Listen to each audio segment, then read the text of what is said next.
Ito, ang latest weather update. Alamin ang pinakasariwang ulat panahon ngayon dito sa Information TV Educational Channel. Na rin sa binabantayan nating low pressure area na dating bagyong si Kerubin.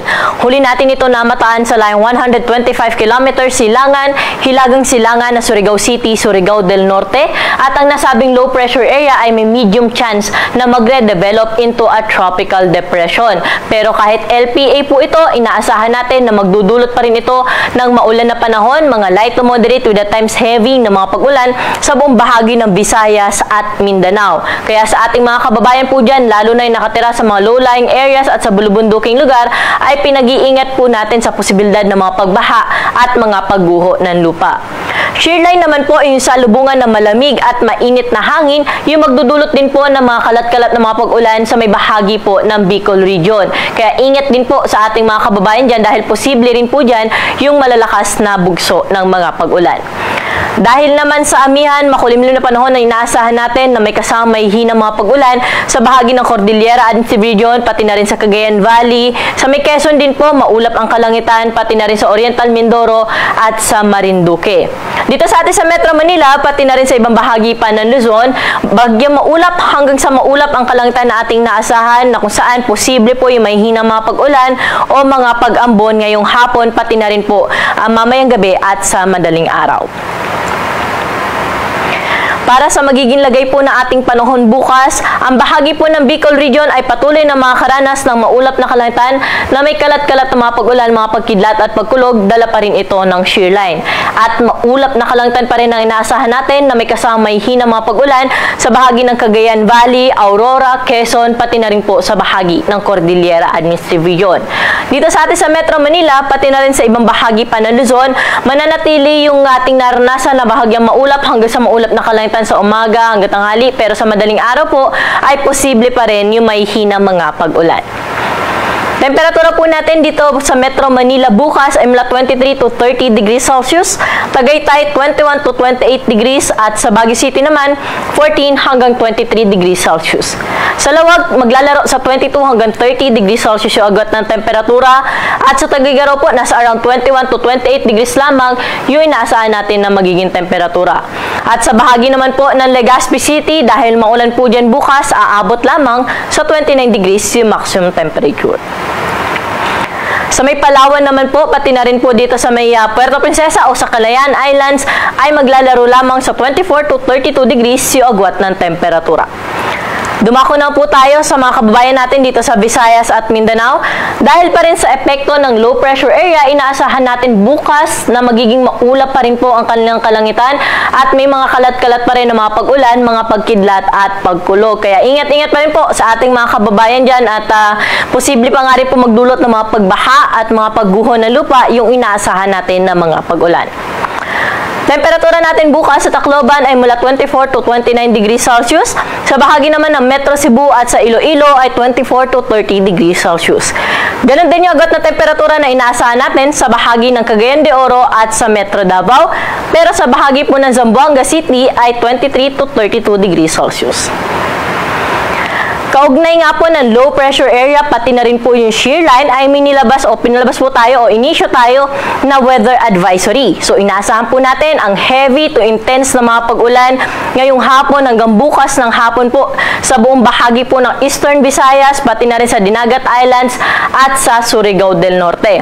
Samantala may mga moderate to heavy rains din po tayong naasahan sa may bahagi po ng Bicol Region, pati na rin sa Quezon, Cebu, Bohol, sa nalalabing bahagi ng Caraga at sa bahagi po ng Camiguin at Misamis Oriental.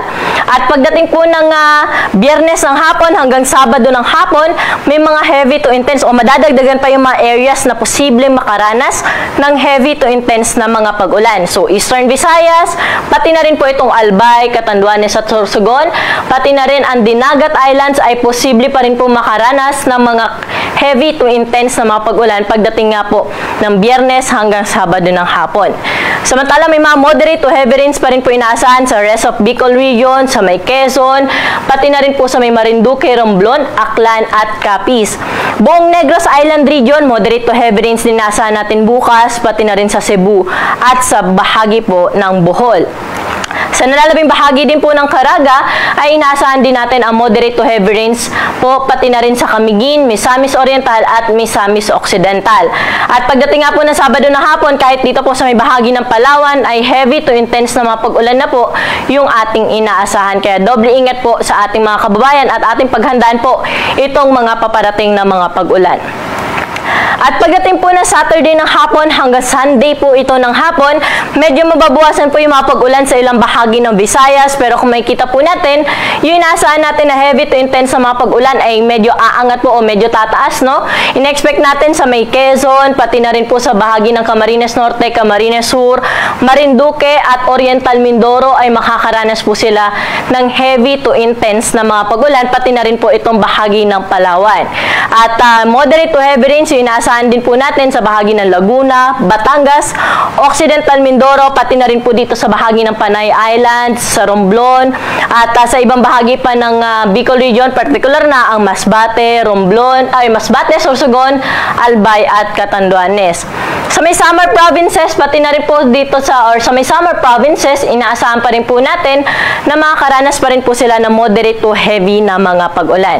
So sa mga areas po na aking nabanggit na posible makaranas ng moderate to heavy o intense o heavy to intense na mga pag-ulan for the next 3 days ay pinapayuhan po natin yung ating mga kababayan na mag-ingat at paghandaan po itong mga pag-ulan na dala ng shear line, pati na rin po yung LPA dahil nga posible malakas ang bugso ng pag-ulan na kung saan kung nakatira po tayo sa low-lying areas at sa bulubunduking lugar ay posible po itong magdulot ng mga pagbaha at mga pagguho ng lupa. At makipag-ugnayan po tayo sa ating lokal na pamahalaan dahil nga po kung ganyan po yung ating sitwasyon na inaasahan at kung kailangan po natin lumikas ay sila po yung direkta makakatulong po sa atin para makapunta po tayo doon sa ligtas na lugar. At patuloy rin po tayo mag-antabay sa mga update na nilalabas ng Pag-asa. Sa mga kababayan naman po natin na maglalayag, may gale warning pa rin po tayong nakataas sa baybayin po ng Batanes, Cagayan, kasama ang Babuyan Islands, Ilocos Norte, Ilocos Sur, sa may western coast ng Pangasinan at sa northern at eastern coast ng Catanduanes.